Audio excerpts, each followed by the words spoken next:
जे गरिबांना आपण प्रत्येक वेळेस गरिबांसाठी झगडतो आणि आपण जे झगडतो त्याचं स्वप्न जे सुंदर आपण बघितलेलं आहे की गोरगरिबांना न्याय मिळाला पाहिजे, हे करायचं असेल तर सगळ्यांनी सगळ्या शक्तीनं एकत्र गरजेचं आहे। जातीपातीच्या भिंती तोडून सगळ्यांनी एकत्र यायला पाहिजे।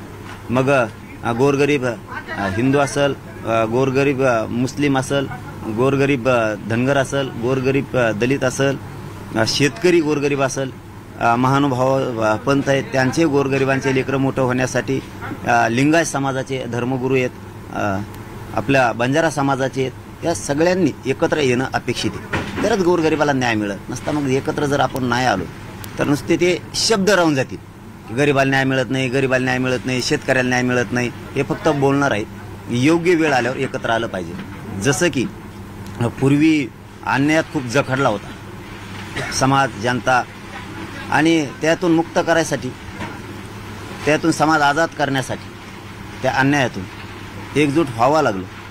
तसं हा मराठा या राज्यातली जनता, शेतकरी, तुम्हाला जर यांच्या दादागिरीतून, यांच्या अन्यायाच्या जखडातून बाहेर करायचं असलं, त्यांना जर आजाद करायचं असलं तर आता ही मोकळा श्वास घ्यायला योग्य वेळ आहे। सगळ्यांनी ताकदीनं एकत्र यायला पाहिजे।